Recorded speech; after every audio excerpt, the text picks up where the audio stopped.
మనకి తెలుసుకోవాల్సిన విషయం ఏంటంటే ఉపదేశ క్రమము అని అక్కడ ముఖ్యంగా తెలియజేయబడింది 17వ వచనంలో. ఉపదేశ క్రమమునకు అప్పగింపబడ్డారు, మళ్ళా పాపంలోకి పోవద్దు అని. అంటే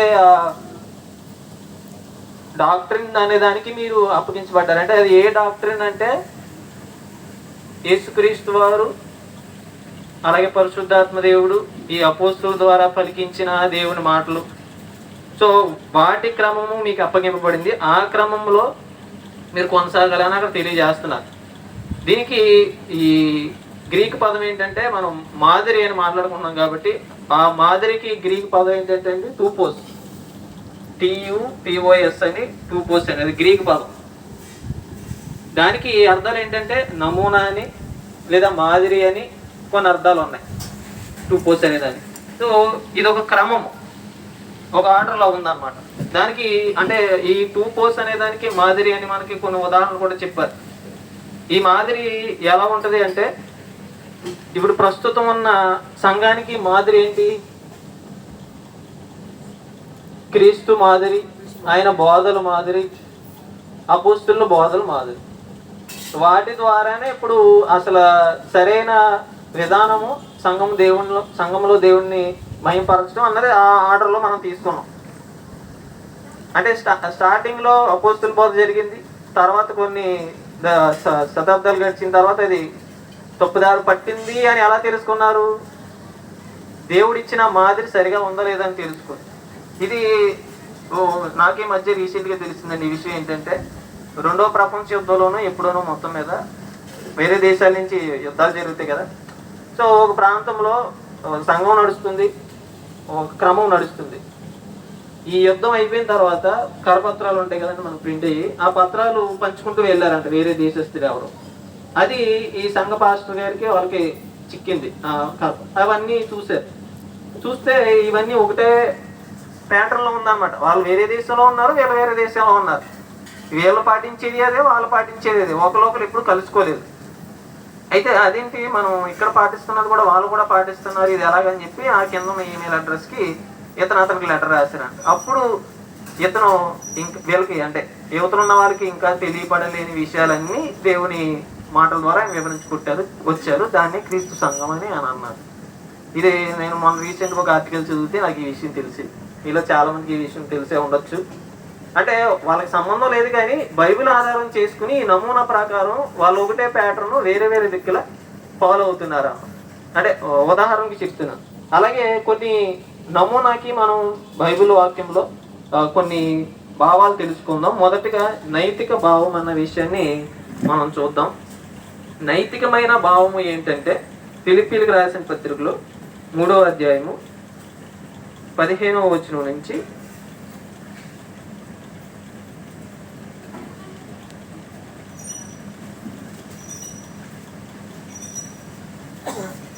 3వ అధ్యాయము ఫిలిప్పీలకు రాసిన పత్రిక 15వ వచనం నుంచి. కాబట్టి మనలో సంపూర్ణ, ఫిలిప్పీలకు రాసిన పత్రిక 3:15 అదేనా? మనలో సంపూర్ణమైన వారమందరము ఈ తాత్పర్యమే కలిగి ఉందుము. అప్పుడు దేని గురించి అయినను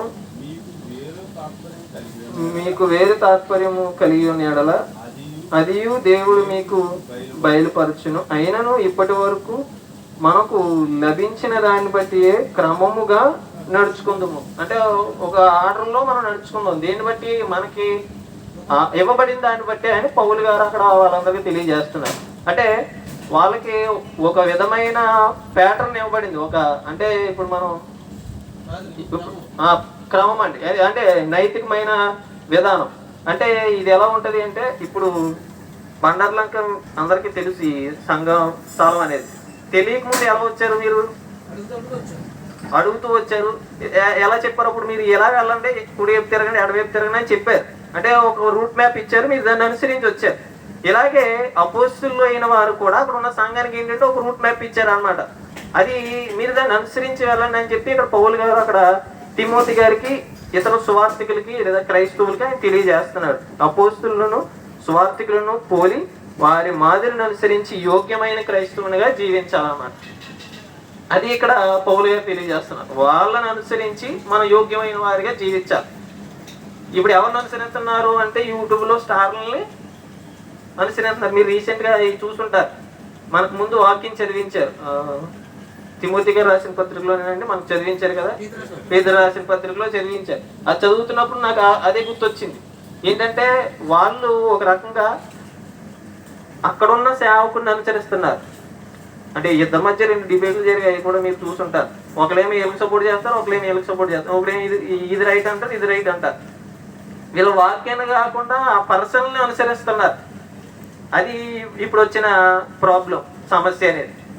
అంటే ఈ మధ్య కాలంలో యవనస్తులైన వాళ్ళు మాలాంటి వాళ్ళు బాగా దానికి అట్రాక్ట్ అవుతారు. ఎందుకంటే వాళ్ళ మాటలు అలా ఉంటాయి కాబట్టి ఈజీగా అట్రాక్ట్ అయిపోయే అవకాశం ఉంటుంది. అలాగే వాళ్ళని ఒక గ్రూప్ కింద చేసుకుంటున్నారు. అది వేరే విషయం. అయితే ఇక్కడ దేన్ని మాదిరిగా తీసుకోవాలంటే అపోస్తుల బోధని, దేవుని వాక్యాన్ని మాదిరిగా తీసుకుని దాని ప్రకారం వెళ్ళాలని ఇది ఒక నైతికమైన భావంగా బైబిల్లో మొట్టమొదటి కనపడుతుంది. దీనికి మరొకటి తిమోతి గారికి రాసిన మొదటి పత్రిక 4వ అధ్యాయం 12వ వచనంలో ఉంటుందండి. ఆ యవనస్తుడైన తిమోతి గారికి ఆ మాట ఎందు ప్రవర్తనలోను, అంటే ఆయన ఎలా అయితే చేస్తాడో అలా అని అక్కడ తెలియచెప్పడం ప్రత్యేకంగా చదవాల్సిన లేదు, మీ అందరికీ తెలుసు కాబట్టి. అయితే ఈ నైతికమైన విధానం అనేది కొన్ని విషయాల్లో మన ద్వారా మన కుటుంబంలో వారికి తెలియకపోవచ్చు, లేదా సంఘంలో వారికి తెలియకపోవచ్చు. ఇప్పుడు ప్రార్థన చేయరా మనం చెప్తాం. కుటుంబంలో మనం ప్రార్థన చేస్తే అది చూసి మన పిల్లలు కానీ లేదా కుటుంబస్తులు కానీ అదొక మాదిరిగా ఎగ్జాంపుల్గా తీసుకుంటారు అన్నమాట. దాన్ని ఒక మాదిరిగా నేర్చుకుంటారు. అది ఒక నమూనా. మనం అంటే యేసుక్రీస్తు వారు కూడా శిష్యులు అడిగారు యేసుక్రీస్తు వారిని ఒక సందర్భంలో ప్రార్థన ఎలా చేయాలండి. మత్తయి సువార్తలోనే కదండి అది 6వ అధ్యాయంలో. అక్కడ మనం చదివితే ఆ వచనము వాళ్ళు ఏమడుగుతారు, ప్రార్థన ఎలా చేయాలి అని అడుగుతారు. ఏ ప్రార్థన చేయాలని అడగరు. ఎలా చేయాలండి ఒకసారి చదవని, లేకపోతే అది మత్తయి సువార్త మళ్ళీ కన్ఫ్యూజ్ అవుతుంది. 6వ అధ్యాయం 5 నుంచి అండి.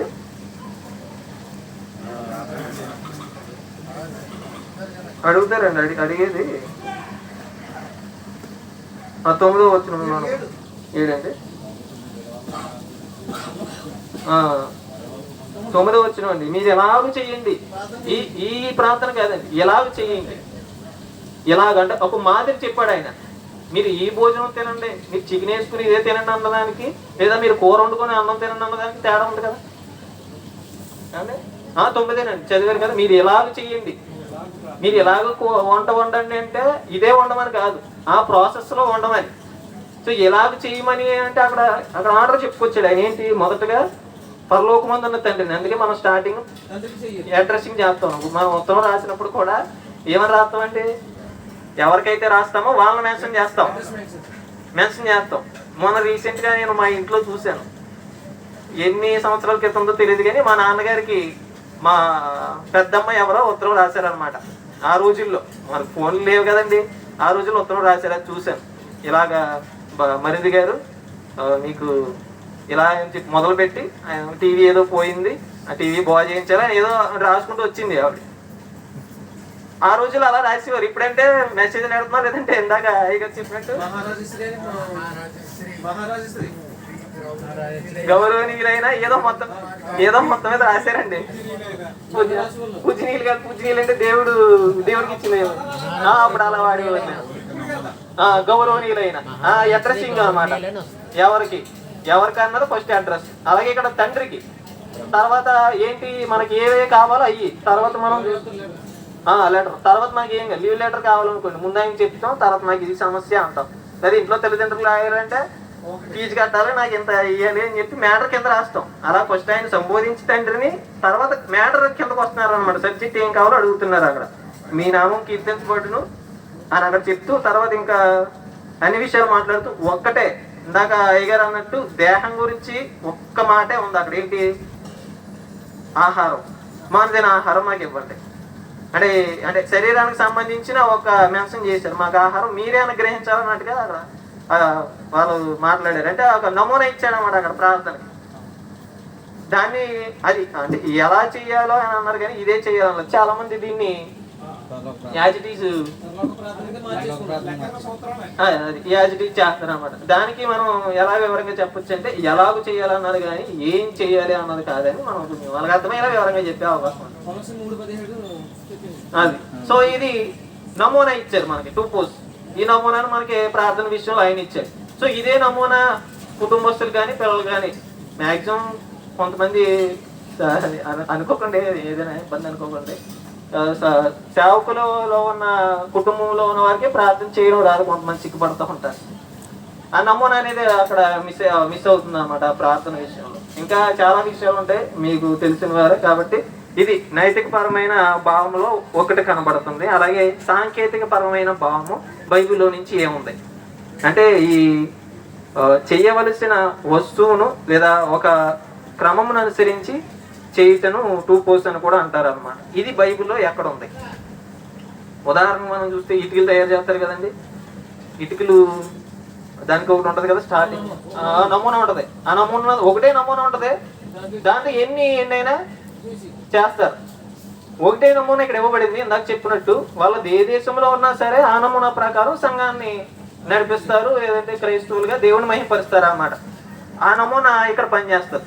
అలాగే ఇక్కడ ఈ నమూనా విషయంలో మనం చూసినట్లయితే ఇది అపోస్తల కార్యాలు 7వ అధ్యాయము 44వ వచనంలో ఒకరికి దేవుడు ఈ ఫిజికల్ అంటే సాంకేతిక పరం అంటే ఫిజికల్ సంబంధించింది అనమాట. ఫిజికల్ గా ఎక్కడ ఉందని ఇక్కడ మనకు తెలియజేయబడుతుంది. అపోస్తల కార్యాలు 7వ అధ్యాయము 44వ వచనంలో చూసిన మాదిరి చెప్పున దాన్ని చేయవలనని మోషేతో చెప్పి ఆజ్ఞాపించిన ప్రకారం సాక్ష్యపు గుడారం అది. సో ఇప్పుడు సాక్ష్యపు గుడారం అనే మాదిరి ఎవరికి ఇచ్చారండి? 7:44 అండి, 44 అండి. మోషే గారి ద్వారా మీకు ఇదిగో ప్లాన్ ఎలాగా, ఇంటి ప్లాను ఇలాగా ఉండాలి అని చెప్పారు. అలాగే ఇంటి ప్లాన్ అక్కడ దేవుడు ఇంటి ప్లాన్ గురించి చెప్పలేదు, సాక్ష్యపు గుడారం గురించి చెప్పారు. అంటే మీకు ఉదాహరణ వాడటానికి అది కలిపేశాను అందులో, క్షమించండి. మన ఇంటి ప్లాన్ మనకు కూడా అలాగే గీస్తాం కదా, దాన్ని ప్లాన్ గీసి అప్పుడు ఇల్లు నిర్మాణం చేస్తాం. అదో నమూనా. దానికి దేవుడు దానికి ఆ సాక్ష్యపు గుడారం అనే దానికి నమూనా ఇచ్చాడు. ఆ నమూనా ప్రకారము ఎవరు? మోషే గారు ఆ అరణ్యంలో వాళ్ళకున్న సౌకర్యాలను బట్టి ఆ గుడారాలతో మొత్తం 3 భాగాలుగా ఏంటది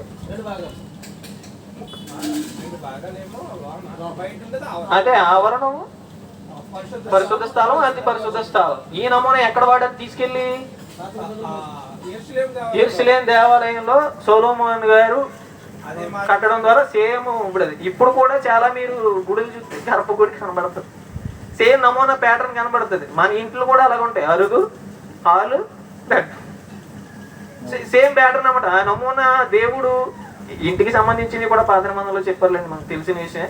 ఆ నమూనా ఇచ్చాడు. సాంకేతిక పరమైన భావం బైబిల్లో మనకి ఇది కనపడుతుంది. అదే హెబ్రీయులకు రాసిన పత్రిక 8వ అధ్యాయము 5వ వచనంలో కూడా ఈ విషయాన్ని తెలియజెప్పబడుతుంది. సాక్ష్యపు గుడారం గురించి అనుకుంటా 8:5 అండి హెబ్రీయులకు రాసిన పత్రిక. చదవట్లేదు, మనకు తక్కువ టైం ఉంది కాబట్టి. సో దేవుడు మోషే మాదిరి చెప్పున జాగ్రత్త పడాలి. అది అంటే చూపించిన మాదిరి చెప్పున యాజ్ ఇట్ ఈజ్ చేయడానికి మీరు చాలా జాగ్రత్తగా ఉండాలి. అలాగే మనకి ఇచ్చిన బోధ చెప్పిన యాజ్ ఇట్ ఈజ్ మనం ఆ సంఘం నడిచే విధానము, దేవుని గౌరవించే విధానము చాలా జాగ్రత్తగా ఉండాలి. మనం చాలా జాగ్రత్తగా ఉన్నాం కాబట్టి సరైన విధానాన్ని మనం చేపట్టి ఇంకా తెలుసుకునే ప్రయత్నంలో మనం కొనసాగుతున్నాం. అందుకు దేవునికి చాలా మనం కృతజ్ఞులమై ఉన్నాము. సో ఆ మాదిరిని మనం చాలా పర్ఫెక్ట్ గా ఫాలో అవుతుందని మనం నమ్మొచ్చు దేవుని విషయం ద్వారా. అలాగే ఇంకొక విషయం ఏంటంటే నోవహు గారు 6వ అధ్యాయము 7వ అధ్యాయము మొత్తం జలప్రలయం గురించి ఉంటుంది. అవునండి, అక్కడ ఓడ నిర్మించారు. ఆ ముందు ఎప్పుడైనా ఓడ నిర్మించారా అంటే దాని నమూనా ప్రకారమే ఇప్పుడున్న ఓడలన్నీ తయారవుతున్నాయి అంటే కదండి. అంటే మనిషికి అది తయారు చేయడం రాదు, దాని నమూనా దేవుడు ఇచ్చాడు. సో ఆ నమూనా ప్రకారం కొలతలు ఎంత ఉండాలి, ఆ బేస్ లో కింద వాటర్ ఎంత ఉండాలి, వాటర్ ఉండాలి. ఆ బరువు లంగర్ లాగా రాళ్ళు వాడేటప్పుడు ఇప్పుడు మనం లంగర్లు వాడుతున్నాం. సో ఎంత ఎలా ఉండాలన్నది ఆయన మాదిరి ఇచ్చాడు. ఇప్పుడు సేమ్ దాన్ని మేము ప్యాటర్న్ చెప్పిన టైటానిక్ కానీ ఇంకా పెద్ద పెద్ద షిప్పులు కానీ టైటానిక్ నిర్మించిన అతను ఏమన్నాడంటే ఒక మాట, ఇది దేవుడు సైతం కూడా దీన్ని కోల్చలేడు అన్నాడు. అయిపోయింది కదా. ఎప్పుడైతే దేవుడికి ధిక్కరించేలాగా మాట్లాడతామో ఇంకప్పుడే నాశనం ముందు గర్వం నచ్చిన అంటారు కదా, ఇంకా అంతే. దాని పతనం ఆ బేచం అక్కడ పడిపోయింది ఆ మాట. అదనమాట. అంటే దీనికి ఇప్పుడున్న బోట్స్ కి లేదా పెద్ద పెద్ద షిప్పులకు కానీ నమూనా అక్కడ దేవుడు సాంకేతికంగా అక్కడ ఇచ్చాడు. అంటే ఆత్మీయంగానే కాదు, ఆయన సాంకేతికంగా ఈ శరీరం సంబంధించి ఆయన అన్ని నమూనాలు మనకి ఇచ్చాడు. దాని ద్వారా బట్టలు మనం ఇప్పుడు వేసుకుంటున్నాం, దానికి నమూనా అది ఆదిలో ఆయన వాళ్ళకి మీరు డ్రెస్ ఇలా చేసుకోవాలని చర్మం చొప్పలు కుట్టించి ఇచ్చేసారు. అప్పుడు మరి మనకి లెనిన్ క్లాత్లు అన్నీ లేవు కదండి, ఇలా మంచి కాటన్లో. సో ఆయనే మంచిగా వాటిని మీరు ఎలా ధరించుకోవాలని వాళ్ళకి నమూనా. ఇంకా ఏదైనా మనం చూస్తే ప్రతిదీ ఇంక నమూనా మనకి ఇచ్చేసాడు దేవుడు. సో ఇలా సాంకేతిక పరమైన నమూనా ఇచ్చాడు. అయితే ఈ నోవహు ప్రళయ సమయంలో ఈ ఎంత కొలతలని ఇచ్చారు కదా, అక్కడ మనకి కొలతల్లో ఒక పదం ఉపయోగించారు. ఏంటి ఆ పదం? మూర. మూర అంటే ఎంత అనుకుంటాం మనం? మూర మామూలుగా ఇప్పుడంటే అది అనుకుంటాము, మేమేది అనుకుంటున్నాం ఇప్పుడు. మాకు మా జనరేషన్ ఇదే తెలుసు మాకు. మరి అప్పుడు మూర అంటే ఏంటి అంటే దేవుని వాక్యంలోనే అదే 7వ అధ్యాయంలో అంటే దాని కొలతలు మీకు తెలుసు కదా. వెడల్పు ఎంత ఉండాలి? అది 15వ వచనంలో ఉంటుంది. 6వ అధ్యాయం 15వ వచనం. 300 మూరలు కూడా ఉండాలి, 50 మూరలు వెడల్పు ఉండాలి. ఈ దానికి ఇచ్చేసారు మెన్షన్. ఆ మూర అంటే ఏంటంటే 7వ అధ్యాయము 20వ వచనంలో జస్ట్ కరెక్ట్ గా ఉండదు కానీ ఒక మీకు అంచనాగా దేవుడి అక్కడ తెలియజేయబడింది. 20వ వచనం 7:20.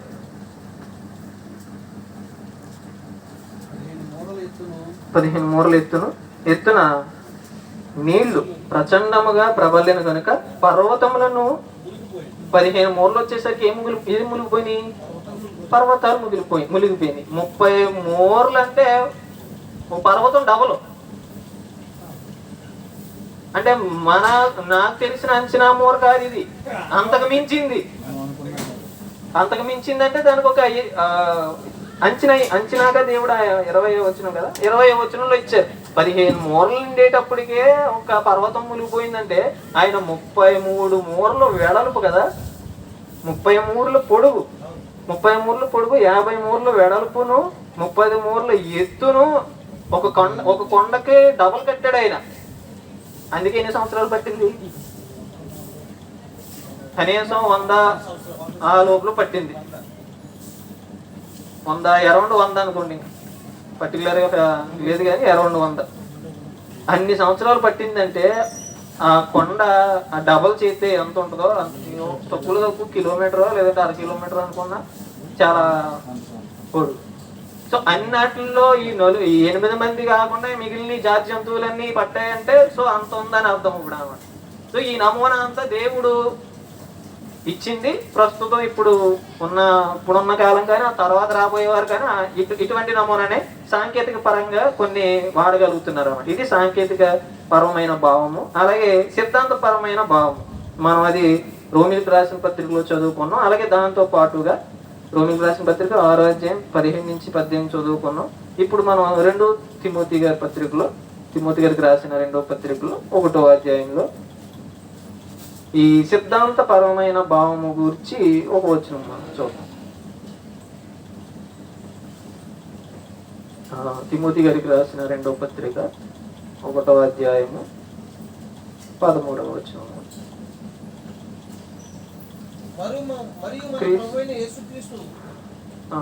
తిమోతి గారు రాసిన 2వ పత్రిక అంటే 1:13. క్రీస్తు యేసునందుంచవలసిన విశ్వాస ప్రేమలు కలిగిన వాడవై నీవు నా వలన వినిన హితవాక్య ప్రమాణమును గైకొనుము. నీకు అప్పగింపబడిన ఆ మంచి పదార్థమును మనలో నివసించు పరిశుద్ధాత్మ వలన కాపాడము. ఈయన కూడా అప్పగించారు ఆయనకి. మొదట నైతిక పరమైన భావం ఏంటంటే ఆయన ఎలా నడుచుకున్నాడో అలా నడుచుకోండి అని చెప్పాడు. నేను ఏ విధంగా ప్రార్థన చేస్తున్నాను, ఏ విధంగా బోధ చేస్తున్నానో దాన్ని అనుసరించి నువ్వు దాన్ని ఫాలో అవ్వు అని అన్నారు. ఇక్కడ ఏంటంటే నేను చెప్పిన హితవాక్యాన్ని నువ్వు పరిశుద్ధాత్మ ద్వారా కాపాడుకో అని చెప్పి అంటున్నారు. ఇక్కడ వినిన హితవాక్య ప్రమాణమును గైకోను. అక్కడేమో ఆయన చేస్తూ చూపించాడు, ఇప్పుడేమో చెప్పింది యాజ్ ఇట్ ఈజ్ ఫాలో అవ్వమంటున్నారు అన్నమాట. ఇది సిద్ధాంతపరమైన భావం. మనకి ఈ 2 వచనాలు తెలియజెప్పబడతాయి. అంటే ఇప్పుడు ఈ సిద్ధాంతాల్లో కూడా కొన్ని విభేదాలు అవి వస్తున్నాయి చాలా మందికి. సో అవి వాళ్ళ సొంత మాటలు పెట్టుకుని అవి వాళ్ళు డిబేట్లు ఇవన్నీ చేస్తున్నారు. కొంతమంది ఏంటంటే తినొచ్చు అంటున్నారు, కొంతమంది తినొద్దు అంటున్నారు, కొంతమంది కొట్టొచ్చు అంటే జై కొట్టొచ్చు అంటున్నారు, కొంతమంది వద్దు అంటున్నారు. ఇది ఎప్పుడు అంటే అతను చెప్పేది ఏంటంటే అవతల వాడిని నెప్పించకుండా అవతల వాడి మెప్పు పొందుకోవడానికి మనం అలా చేయొచ్చు అంటున్నాడు. ఇంకొకడు నువ్వు క్రీస్తు మెప్పు కోరుతున్నావా అవతలవాడు మెప్పు కోరుతున్నావా అని చెప్పి అడుగుతున్నాడు. ఇందులో ఏది సరైందో మనకు తెలుసు. సో అవతల వాడి మెప్పు కోరాలంటే వాడిని గౌరవించాలి, కానీ వాడు ఆరాధించేదాన్ని గౌరవించిన అవసరం లేదు. అంతగా కావాలంటే నువ్వు ఆ మాట అక్కడ మాట్లాడకుండా సైలెంట్ మౌనం వేస్తే చాలు. లేదా అవతల వాడు ఇబ్బంది పడతాడు అనుకుంటే. ఇప్పుడు తినాలా తినొద్దా అంటే దానికి సమాధానం మనం ఎలా చెప్పాలండి అన్నదానికి చక్కగా బాగానే చెప్పాడు. దానికి ఏంటి, వాళ్ళు వారంలో తినరు, అప్పుడు మనం ఎవరైనా బలవంతం చేస్తామా? మన ఇంటికి వస్తారు వాళ్ళ భోజనానికి, మేము ఈరోజు వారం అంటే తీసి తినమండి అంటారు, మనం బలవంతం చెయ్యం. అలాంటిది వాళ్ళు మన దగ్గరకు వచ్చి బలవంతం ఎలా చేస్తారండి? ఒక అర్థమయ్యేలాగా చెప్పేవాడు ఉంటే దాన్ని ఎలాగైనా అవతలని కన్విన్స్ చేయగలడు. ప్రాబ్లం ఎక్కడ వస్తుంది అంటే వాక్యాన్ని వివరించడం వల్ల వస్తుంది, అవతలకి అర్థమయ్యే చెప్పే విధానంలో వస్తుంది తప్ప మరే దేంట్లోని కాదు. అది కొంతమందికి విజ్ఞత లేకపోవడం వల్ల వాళ్ళు చెప్పలేకపోతున్నారు, భయపడుతున్నారు, ఇంకా వేరే ఏదైనా కారణమై ఉండొచ్చు. సో అంటే ఈ నమూనాని తప్పుపోతాం అనమాట. అవతలని ఏదో కాపాడుదాము అనే ప్రయత్నంలో మనం తప్పుపోతున్నాం నమూనాని. కాబట్టి మనం అలా తప్పిపోయే వారిగా ఉండకుండా ఈ సిద్ధాంత భావం అనే దాన్ని మనం గట్టిగా చేపట్టిన వారై ఉండాలి. సో ఈ సిద్ధాంత భావానికి కానీ ఈ మాదిరికి కానీ మూలం ఏంటి? ఇప్పుడు అన్ని ఇటుకలు తయారు చేయడానికి మూలం ఒక నమూనా ఉంది. ఇప్పుడు ఈ సంఘానికి మూలం ఏంటి? నమూనాకి మూలం ఏంటి? దేవుని సంకల్పం. అయ్యగారు బాగా సీనియర్ కాబట్టి అన్నీ ఏమడిగినా చేస్తున్నాయి వెనకాల నుంచి ఆన్సర్లో. ఎఫెసీయులకు రాసిన పత్రికలో 1వ అధ్యాయం 9 నుంచి 11 వచనాల వరకు ఇది విషయం అంతా ఉంటుంది. సో ముందుగా సంకల్పించారు అంటే అందులో ఏముందంటే సంఘం ఉంది, సంఘం ఉంది. జగత్ పునాది వేయబడకపోతే ప్రేమ చేత ఆయన మనల్ని ఏర్పరిచినంటే అందులో సంఘం ఇమ్మడి ఉంది. ఆ సంఘం ఇమ్మడి ఉండడానికి దానికి ఒక నమూనా ఉండాలి కదా. ఇప్పుడు ఈ ఇల్లు ఉండాలి అంటే ఇల్లుకి ఆల్రెడీ ప్లాన్ ఉండాలి. సో ఈయన ఆల్రెడీ ఆ ప్లాన్ పెట్టేసి మొత్తం నిర్ణయం చేసి సంఘాన్ని అందులో పెట్టడం జరిగింది. ఆ నమూనాని ఇప్పుడు మనం వెతుక్కుంటున్నాం. ఈ నమూనాని ఎలా వెతుక్కుంటాం? మనం వాక్యం ద్వారా వెతుకుతాం. సంఘానికి నమూనా ఎక్కడ ఉంది?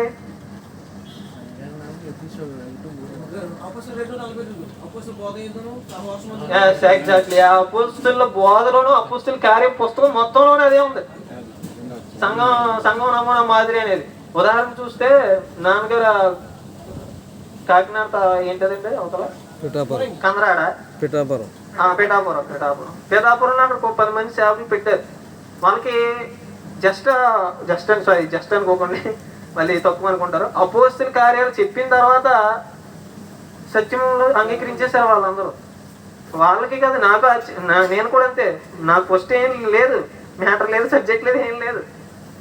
ఇదే అక్కడికి వెళ్ళిన తర్వాత అపోస్తుల కార్యాలు ఫస్ట్ మాకు చెప్పడం మొదలు పెట్టారు. నాకు అప్పటికే సంఘం మీద డౌట్ ఉంది, ఇన్ని ఉన్నాయి ఏంటి పరిస్థితి అని అనుకునేవాడిని నేను.